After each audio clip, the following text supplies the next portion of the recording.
Purvi opening offer గా ప్రతి 3 లక్షల కొనుగోలుకు ఒక బంగారు నాణెం ఉచితంగా పొందండి. అందరూ బాగున్నారమ్మా. కోతలు కొయ్యలేదేంటి? ఊళ్ళో కూల్ రేట్ల కోసం గొడవ నడుస్తూనే ఉందమ్మా. అడిగినంత ఇవ్వాల్సిందేనని కూలీలు, నచ్చినంత ఇస్తామని రైతులు. ఎవరు రేటు తేగట్లేదమ్మా. ఈ ఇష్యూలో అన్నలు ఇన్వాల్వ్ అయ్యారా? వాళ్ళు వెనక లేకుంటే ఈ కూల్ చేసుకునే వాళ్ళకి ఎక్కడి నుంచి వచ్చినాయి అమ్మా ఇన్ని గుండ్లు? ఇచ్చింది పుచ్చుకుంటమే తప్ప ఏనాడన్నా ఇంత కావాలని అడిగారు వీళ్ళు. పోనీలే, ఇన్నాళ్ళకైనా వాళ్ళకేం కావాలో నోరు తెరిచి అడగగలుగుతున్నారు. సంతోషమేగా.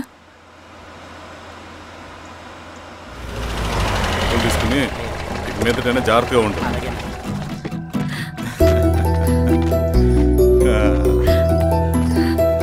బాగున్నావమ్మా? బాగున్నానన్నయ్య, నువ్వెలా ఉన్నావు? బాగున్నాను. రా లోపలికి వెళ్దాం. రా కూర్చో. సో ప్రయాణం అంతా బాగానే జరిగింది కదా? నీ ఫేవరెట్ నెత్తిపూరి. రా వడ్డిస్తారా? ప్లేట్ తిప్పు. నాకొద్దన్నయ్య, నాకు మంచి కాఫీ తాగాలని ఉంది. అమ్మో, నీకు నచ్చినట్టు కాఫీ చేయాలంటే ఆ దేవుడి దిగి రావాలి తల్లి. ఏంటో అన్నయ్య, మంచి కాఫీ తాగకపోతే ఇక ఆ రోజంతా అదోలా ఉంటుంది నాకు. రేయ్ సామే, అర్థమైంది.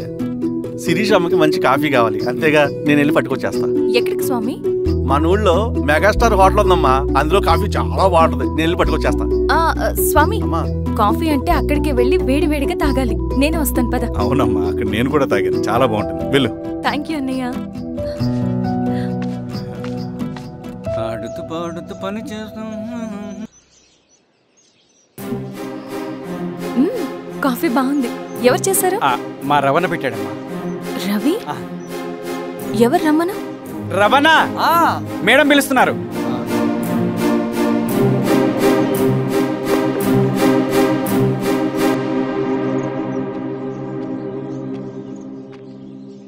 ఇతనే రవణ.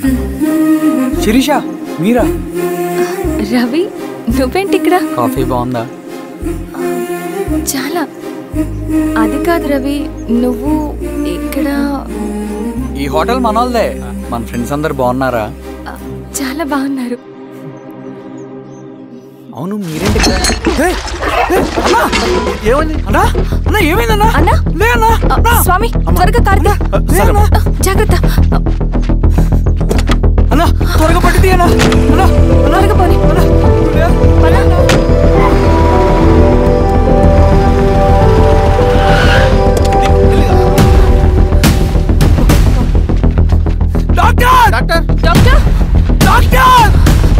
ఏమైంది డాక్టర్? త్వరగా చూడండి డాక్టర్.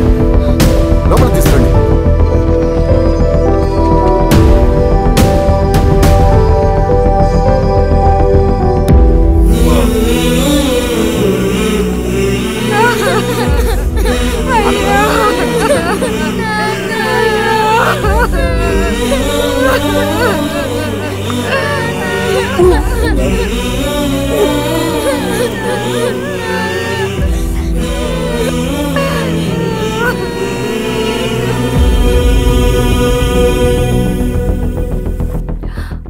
ఎలా ఉంది డాక్టర్?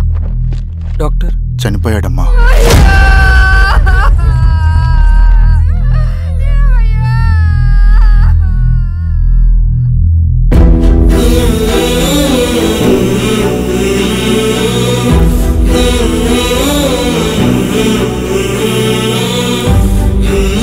ఆ పేపర్స్ ఏంటి రవి?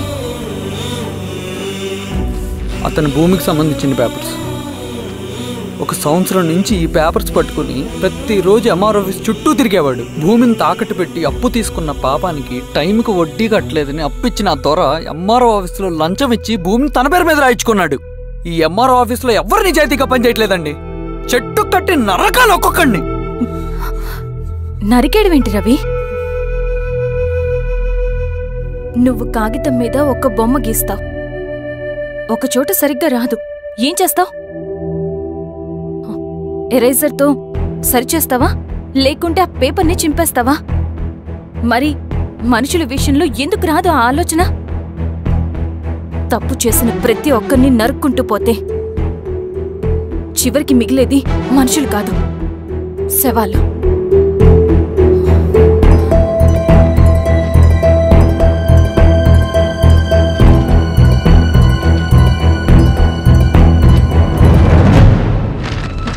పద రవి రా.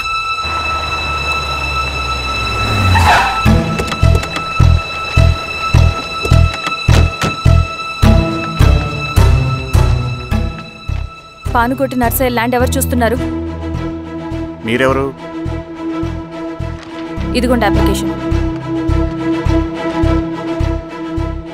ఇది డిస్ప్యూట్ ల్యాండ్, ఎవడేం చేయలేడు. నీ నిర్లక్ష్యం, నీ లెక్కలేనితనం వల్ల ఒక నిండు ప్రాణం పోయింది. ఒక కుటుంబమే రోడ్డు మీద పడింది తెలుసా? ఏంటో మా గొడవ?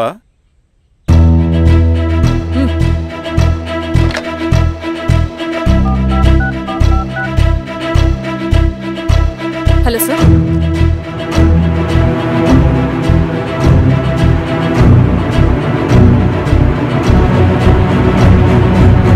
Okay sir.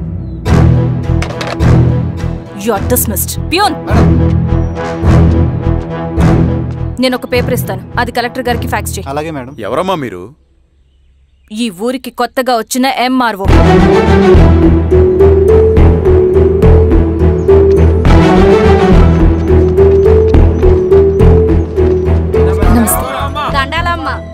మీ పరిస్థితులు నాకు తెలుసు. పని చేస్తేనే మీకు పూట గడుస్తుంది. పనులు మానుకుని మీరు ఈ ఆఫీస్ చుట్టూ తిరగాల్సిన అవసరం లేదు. నేనే మీ ఊరొస్తాను. ఆ రోజు అరగంట వీలు చూసుకుంటే చాలు, మీ పని పూర్తయిపోతుంది.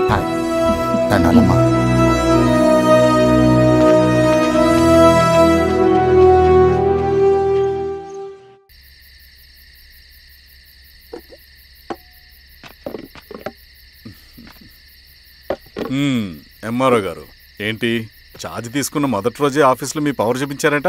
అన్నయ్య, నువ్వు సస్పెండ్ చేసిన వ్యక్తి నా దగ్గరికి వచ్చాడమ్మా. పాపం కన్నీళ్లు పెట్టుకున్నాడు.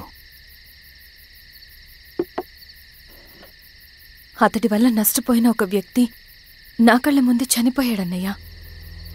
కన్నీళ్లు ఎన్నిసార్లు తుడుచుకున్నా పోతాయి, కానీ వీళ్ల నిర్లక్ష్యంతో పేదవాళ్ల ప్రాణాలే పోతున్నాయి. అన్నయ్య, మా నూరి సమస్య పేదరికం కాదు, నక్సలిజం. నాలాంటి ప్రభుత్వ ఉద్యోగులు వాళ్ల డ్యూటీలు సక్రమంగా చేయకపోవడం వల్ల విసిగిపోయిన జనం అడవిలో వాళ్ల హెల్ప్ తీసుకుంటున్నారు. ఒక వ్యవస్థ ఇక్కడ సరిగ్గా పనిచేయనందుకే మరో వ్యవస్థ అక్కడ పుట్టింది. అందుకే నా పన్నం చేయనివ్వండి. స్నానం చేసిరండి, భోజనం చేద్దాం.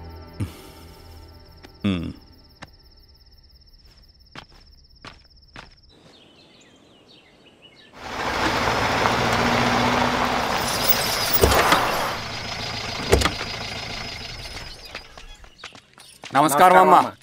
నమస్తే. ఇలా రండి. మీ ఊరు నుంచి కొందరు ఎంఆర్ఓ ఆఫీస్లో అప్లికేషన్స్ ఇచ్చారు. తను వాళ్ళ పేర్లు చెప్తారు, వాళ్ళని పిలవండి. అలాగే మేడం. వెళ్ళండి. Madam, coffee. నువ్వెప్పుడు వచ్చావు రవి? మీరు గంటకోసారి కాఫీ కావాలంటారు కదా, మాటి మాటికి వెళ్ళి రావడం ఎందుకని వచ్చేసా.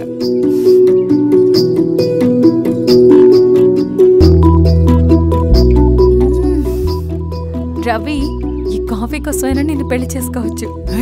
అదేంటి అలా అనేసారు? That's a compliment. భలే వారండి బాబు. నమస్కారం. రండి రండి. ఎంఆర్ఓ శిరీషారెడ్డి గారు. శిరీష రెడ్డా? శిరీష అనే పిలవచ్చుగా. అమ్మమ్మ, పులికి పంచాలాగా సింహానికి చూలాగా అది మన ఐడెంటిటీ, అదంతా ఉండాలి. సరే బాబాయ్, నేను ఫ్రెష్ అయ్యేస్తాను, మీరు కానివ్వండి.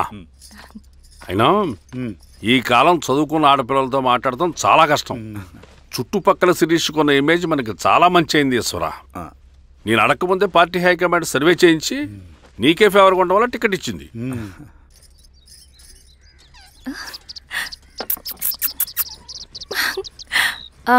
అనేవాళ్ళు ఎక్కడ?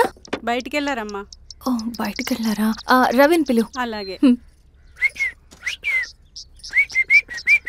మేడం. రవి రా రా రా, కూర్చో. పర్లేదు మేడం. మేడం ఏంటి, శిరీషానే పిలవచ్చుగా. అది కాదండి, ఎవరైనా చూస్తే. కూర్చోవయ్యా. ఇది ఆఫీస్ కాదు రవి, మా ఇల్లు. వడ్డించు. సరే అమ్మా. రవి, అడవిలో నక్సల్స్ ఎక్కడుంటారో తెలుసా నీకు? ఏంటి శిరీష?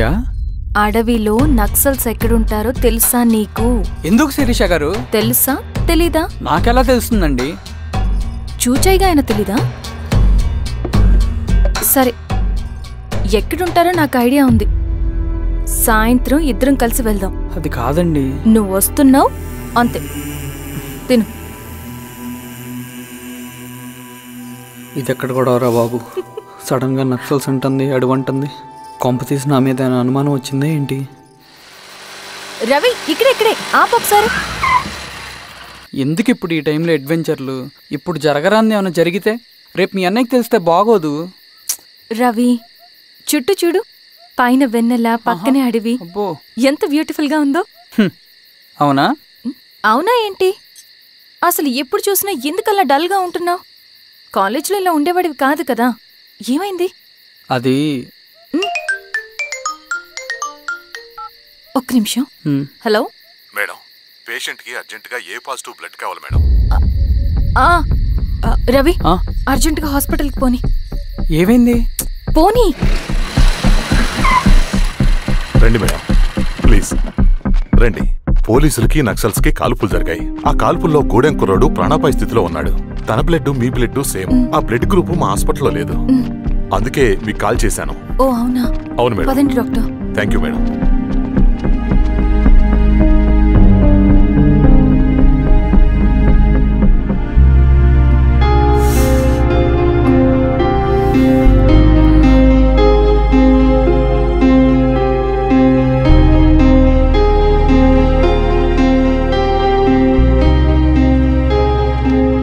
Thank you madam. పర్లేదు డాక్టర్. ఇప్పుడు అతనికి ఎలా ఉంది? తను స్పృహలో లేడు మేడం. రవి, నీ దగ్గర మనీ ఉందా? ఉన్నాయి. ఇవ్వు. ఇది అతనికి అందించండి. జాగ్రత్తగా చూసుకోండి. అలాగే మేడం. అమ్మా, భోజనం తీసుకురమ్మంటారా? నాకేమొద్దు. భోంచేయకపోతే ఆరోగ్యం పాడవుతుంది శిరీష. నువ్వు వెళ్ళి తీసురా అమ్మా. సరే. రవి, నాకు ఒక మంచి కాఫీ చేసిస్తావా? తలనొప్పిగా ఉంది. చేసిస్తా కానీ తర్వాత నువ్వు భోంచేయాలి.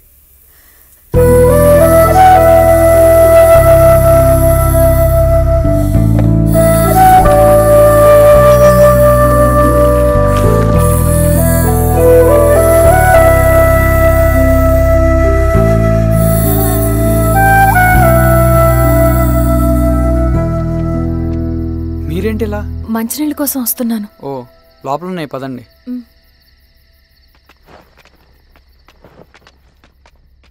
ఇదిగోండి మంచినీళ్ళు.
నమస్తే మారావు గారు. మా అడవిలో మర్యాదలు ఇలాగే ఉంటాయి. షాక్ అవ్వాల్సిన అవసరం లేదు. జెడ్పీటీసీ ఎలక్షన్ జరగటం మాకు ఇష్టం లేదు. అవి ఆగాలంటే 2 దారులున్నాయి. ఒకటి మీరు విత్డ్రా చేసుకోవాలి, లేదా మీరు చనిపోవాలి.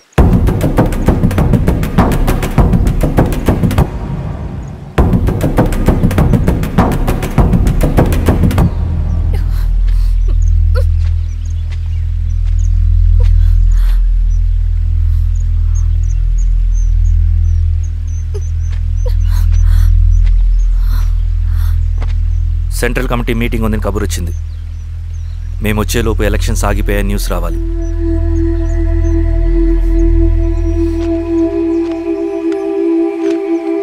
ఇదిగో రవి. లాల్ సలాం కామ్రేడ్.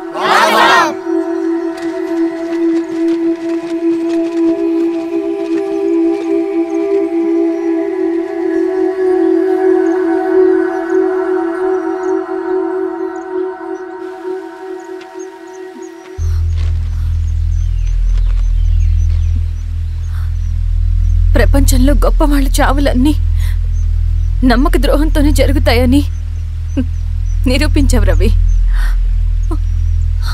అన్నయ్యని కూడా అచ్చం ఇలాగే చేస్తావు కదా? ఎందుకు రవి? ఏం జరిగింది? అన్నీ బాగుంటే దేశం తరపున బ్యాడ్మింటన్ ఆడేవాడిని.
అరే అభి, లేవరా, లే.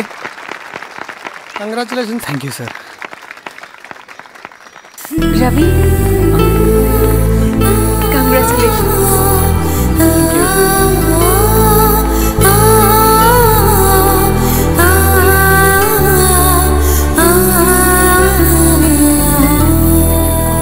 సార్, గంగినేని వెంకటేశ్వరరావు గారి ఎర్రజెండా పుస్తకం ఎక్కడుంది? రవి దగ్గర ఉందమ్మా.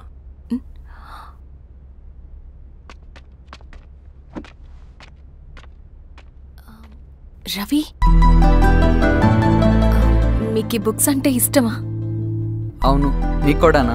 నేను ఇప్పుడిప్పుడే చదువుతున్నా. సైలెన్స్. క్యాంటీన్కి వెళ్ళి మాట్లాడుకుందామా? ఓకే.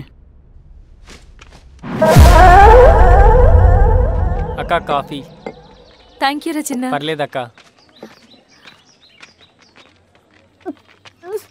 అయ్యో, కాఫీ అస్సలు బాలేదు. 1 మినిట్, ఇప్పుడే వస్తా. ఎక్కడికి? ఇక్కడికే వచ్చేస్తా. 1 మినిట్ అండి.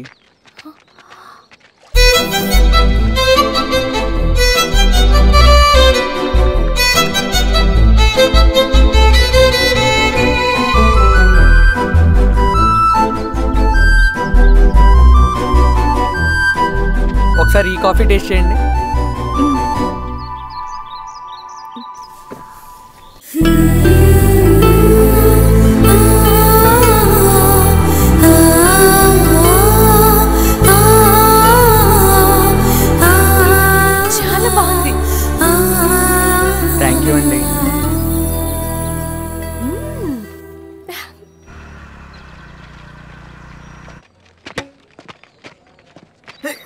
Wow sir. ఇట్రా రవి.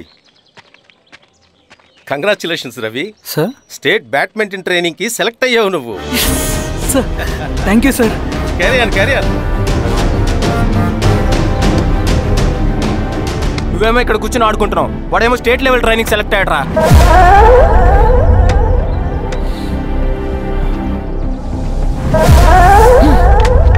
అరే మొత్తానికి నువ్వు అనుకున్నది సాధించావురా.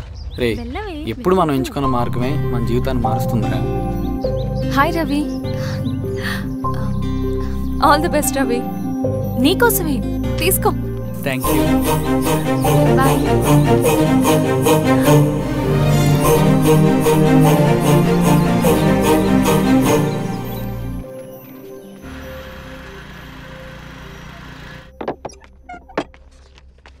సార్ రమ్మన్నారంట. ఎందుకలా చేసావు రవి నువ్వు? ఏవేంటి సార్, నేనేం చేశాను? ఇదేమిటో చూడు. Question paper sir. అవును, రేపు జరగబోయే టర్మ్ ఎగ్జామ్ పేపర్. నువ్వు లీక్ చేసిన పేపర్. సార్ అసలు నువ్వు ఇలా చేస్తావనుకోలేదు. సార్ నేను క్వశ్చన్ పేపర్ లీక్ చేయట్లేండి సార్. నేనంతా చదువుకుంటూ రూమ్ లోనే ఉన్నాను సార్. నన్ను నమ్మండి సార్. ఈ జెర్సీ నీదే కదా? సార్ అది నాదే, కానీ దీనికి నాకేం సంబంధం లేదు సార్. నన్ను నమ్మండి సార్. మల్లయ్య సార్, నిన్న రాత్రి ఏం జరిగింది?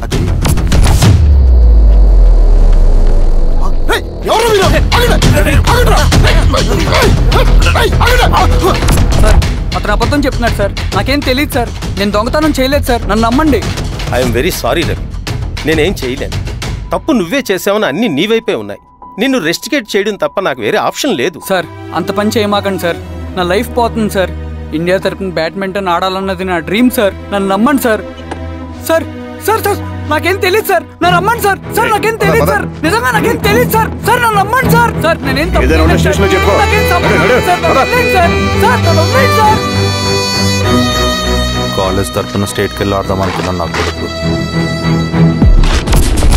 తాళం అక్కడే ఉంది కదా.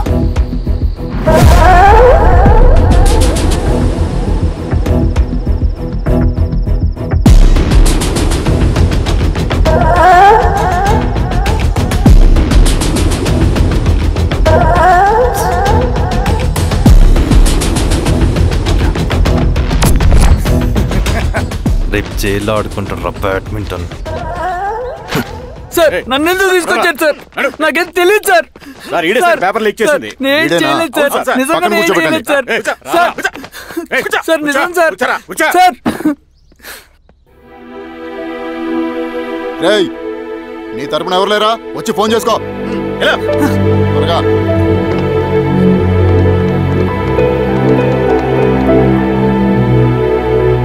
సార్ నేను రవీన్ సార్. రవి చెప్పు. సార్ నేను పోలీస్ స్టేషన్ లో ఉన్నాను సార్. మీరు నాన్న అర్జెంట్ గా రండి sir please sir. Police station ఏమైంది రవి? ముందు మీరు రండి సార్ ప్లీజ్. నేను చెప్తాను సార్. సరే సరే వస్తున్నా. వెళ్ళి కూర్చో. సార్ అయ్యా దండలయ్య. రే రవి నాకేం తెలియదు. నీ కొడుకు క్వశ్చన్ పేపర్స్ దొంగతనం చేసి దొరికిపోయాడు. ఎఫ్ఐఆర్ రాసి కేసు పెడితే జైలు శిక్ష పడుతుంది. అలా కాకుండా కేసు క్లోజ్ చేయాలంటే 2 లక్షలు కావాలి. వెళ్ళి తీసుకుంట్రా. అర్థమైందా? ఏయ్ నా సంగతి నీకు తెలుసు కదా. లోపలేస్తే 10 సంవత్సరాలు బయటికి రాడు. వెళ్ళి డబ్బులు కొట్టరా.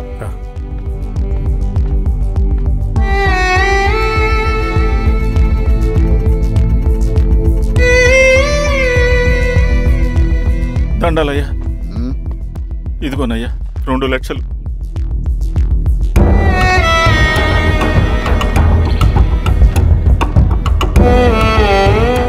అని పంపించండి రా.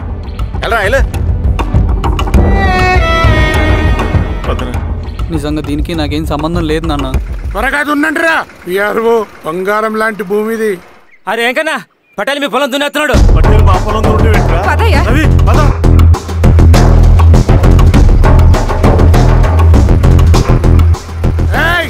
కానీ ఏంట్రా? అయ్యా మా పొలంలో మీరు దున్నుతున్నారంటే నా పొలంలో నేను దున్నకుంటే వాడు దున్నుతాడా? ఏంద్రా అన్యాయము? పొలం అమ్మినావు కదా, కొనుక్కున్న పొలంలో దున్నుతుంటే అన్యాయం అంటారేంట్రా? విఆర్ఓ ఆ పేపర్లు చూడరా, మంచిగా చూసుకుంటారా. పొలం అమ్మేవానన్నా? అమ్మలేదురా, తాకట్టు పెట్టా. ఏయ్ తాకట్టు కాదురా, నువ్వమ్మావు, నేను కొన్నాను. నేను అమ్మలేదయ్యా.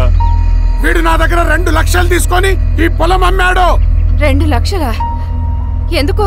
మీ వాడు చేసిన నిర్వాకం వల్ల చదువుకోరా అని కాలేజీకి పంపితే ఆడుతూ పాడుతూ ఎగ్జామ్ ఫెయిల్ అవుతాడని తెలిసి ఆ పేపర్ లీక్ చేశాడు వీడు. ఏంటయ్యా ఇది? పోలీస్ కేసు అవుతుందని తెలిసి వీడు నా దగ్గరకు వచ్చి 2 లక్షలు తీసుకుపోయి వాడిని బయటికి వినిపించిండు. ఏం రా, అంతేనా కదా? నేను నమ్మలేదయ్యా, నేను నమ్మలేదయ్యా. అవి దొంగ కాగితాలయ్యా. ఏం తమాషా చూస్తుండ్రా? పని చేసుకోకండి. ఇవి దొంగ కాగితాలయ్యా. నన్ను నమ్మండయ్యా. నేను నమ్మలేదయ్యా. దొంగ పేపర్ అవును. చాలా కొడతా. నమ్మలేదే. వాళ్ళు మనల్ని మోసం చేస్తారు. వాళ్ళు మనల్ని మోసం చేస్తారు.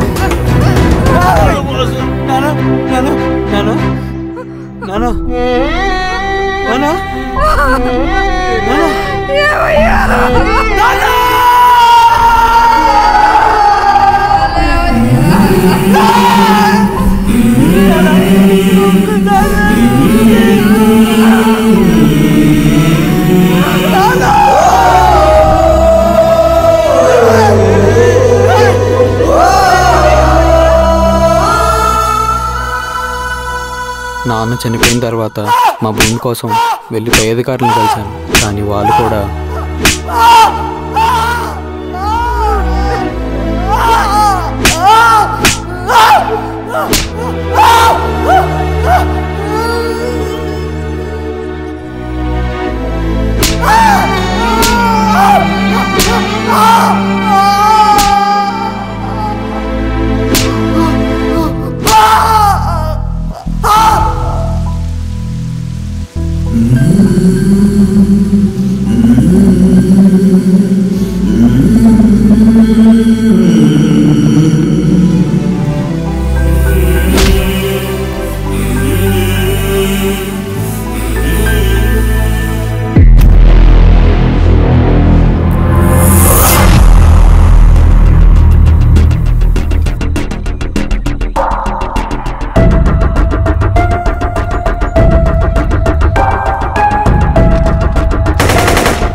ఈ వార్త అన్ని పేపర్లో రావాలి.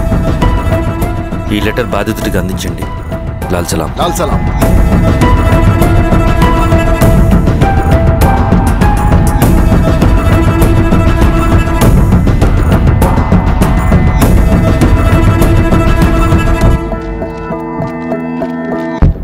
ఈ పీడిత భూస్వాముల నుండి విముక్తి కోసం విప్లవ పోరాటం చేయాలి. పేద ప్రజలను సమసమాజం వైపు నడిపించాలి.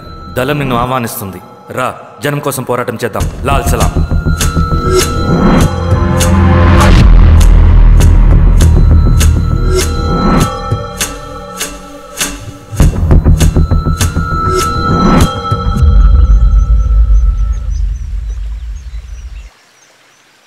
నాకు పట్టిన గతి ఇంకెవ్వరికీ పట్టకూడదని ఉద్యమంలోకి వచ్చాను. ఇన్ఫార్మర్గా చేరాను. దానికోసం ఎంతమందినైనా చంపుతాం, చేస్తాం. కానీ మేము అనుకున్న సమసమాజం తీసుకొస్తాం. కమ్యూనిస్ట్ రాజ్యాన్ని స్థాపిస్తాం. సమసమాజమా అంటే? రష్యాలో, చైనాలో, వియత్నంలో మా కమ్యూనిస్టులు విప్లవం ద్వారా సాధించిన ఆదర్శ సమాజం. Lenin, Stalin, Mao, Che Guevara, Fidel కాస్ట్రోల్ సృష్టించిన కులాలు, మతాలు, వర్గాలు, వర్ణాలు లేని ఒక సామ్యవాద స్వర్గం. అదే మేము కలలుగనేది. దానికోసమే మేము పోరాడేది. నాకు తెలిసి నాజీ పార్టీలో గోబెల్స్ తర్వాత అంత ప్రొపగాండా మీ కమ్యూనిస్టులు తప్ప ఈ ప్రపంచంలో ఎవ్వరూ చేసుండరు. ఉక్కు మనిషి స్టాలిన్, మానవీయుడు మావో, ఎర్ర జెండా వెలుగు ఇలాంటి కమ్యూనిస్టు పుస్తకాలు చదివితే ప్రపంచవ్యాప్తంగా కమ్యూనిస్టులు సాగించిన మారణ హోమాల గురించి నీకు తెలీదు రవి. స్టాలిన్ మొత్తం ఎంతమందిని చంపాడో తెలుసా? 2 కోట్ల మందిని. మనుషుల్ని చంపడంలో హిట్లర్నే మించిపోయాడు. చాలా మందిని సైబీరియన్ లేబర్ క్యాంపులకు పంపి దారుణంగా హింసించి మరీ చంపేశాడు. 2వ ప్రపంచ యుద్ధంలో బెర్లిన్ని ఆక్రమించిన రష్యన్ సైనికులు 8 ఏళ్ల నుండి 80 ఏళ్ల వయసులో కంటికి కనపడిన ఏ స్త్రీని వదలకుండా సామూహిక మానభంగం చేశారు. అది కూడా మీ కమ్యూనిస్ట్ దేవుడు స్టాలిన్ హయాంలోనే జరిగింది. ఇక మీ మావోయిస్టుల భగవంతుడు China chairman Mao Zedong great leap forwarded cultural రెవల్యూషన్ల పేరుతో 14 నుంచి 20 మిలియన్ల ప్రాణాలని పొట్టను పెట్టుకున్న మహానుభావుడు. ఇది మీ కమ్యూనిస్ట్ దేవుళ్ళు రాసిన రక్త చరిత్ర. ఆ దేశాలలో పేపర్లు ఉండవు, టీవీలు ఉండవు, స్వతంత్రమే ఉండదు. 1962లో చైనా మన దేశం మీదకి దాడి చేసి భూభాగాన్ని ఆక్రమించినప్పుడు ఒక్కరు కూడా నోరు మెదపలేదు.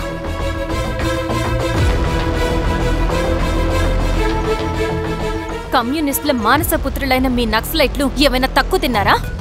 పశ్చిమ బెంగాల్లోని నక్సల్బరి అనే గ్రామంలో 1965లో జోతేదార్ల దౌర్జన్యానికి వ్యతిరేకంగా పుట్టిందే మీ ఉద్యమం. A for arms, B for Bengal, C for Charu Majumdar. చారు మజుందార్ చెప్పిన స్టేట్మెంట్ గుర్తుందా? వర్గశత్రువుని ఖతం చేసి వాడి నెత్తుట్లో చేతులు ముంచని వాడు విప్లవకారుడు ఎలా అవుతాడు? అక్కడి నుంచి మొదలైంది మీ నక్సల్స్ హింసాకాండ. 1965 నుంచి ఇప్పటిదాకా 1,00,000 మందిని ఉద్యమం పేరుతో చంపేశారు. కేఎస్ వ్యాస్, పరదేశీ నాయుడు, ఉమేష్ చంద్ర, శ్రీపాదరావు, దుగ్గిరాల వెంకట్రావు, హైగ్రీవాచారి, బుడ్డా వెంగల్ రెడ్డి, ఇలా చెప్పుకుంటూ పోతే ఎంతో మంది మీ చేతుల్లో చంపబడ్డారు. ఇంతమందిని చంపి ఏం సాధించారు మీరు? కంపెనీలు తెచ్చారా? ఉద్యోగాలు ఇప్పించారా? ఇళ్లు కట్టారా? హాస్పిటల్స్ పెట్టారా? ఏం చేశారు మీరు? You did nothing. కడితే డెవలప్మెంట్, కూల్చితే విధ్వంసం. విధ్వంసం చేశారు కానీ డెవలప్మెంట్ ఏం చేశారు మీరు? అంటే ఇన్నేళ్ల ఉద్యమంలో మేం మంచి చేయలేదా? లేకే, ఖచ్చితంగా చేశారు. తెలంగాణ సాయుధ పోరాటం, శ్రీకాకుళం సాయుధ పోరాటం వాళ్ల చలవే. భూస్వాములు తగ్గి కూలీ రేట్లు పెరిగాయి అంటే అది మీ చలవే. నంబూద్రిపాద్, జ్యోతి బసు, సోమనాథ్ చటర్జీ, పుచ్చలపల్లి సుందరయ్య, తరిమెల నాగిరెడ్డి, చంద్ర రాజేశ్వరరావు, నల్లా నరసింహులు ఒక్కొక్కరు ఒక్కో లెజెండ్. కానీ వీళ్ళు ప్రజానాయకులు. తుపాకీ పట్టి అడవిల్లోకి వెళ్లలేదు. ఎలక్షన్స్ లో గెలిచి ప్రజా సమస్యల్ని పరిష్కరించారు. కానీ మీరేంటి ఎలక్షన్స్ వద్దు అంటున్నారు? ఒక తుపాకీతో మనిషి ప్రాణాలు తీసే బదులు ఒక పెన్నుతో 10 మంది ప్రాణాలు కాపాడొచ్చు. మీలాంటి వాళ్ళు ఉండాల్సింది ఎర్ర జెండా నీడలో కాదు, దేశ జెండా నీడలో.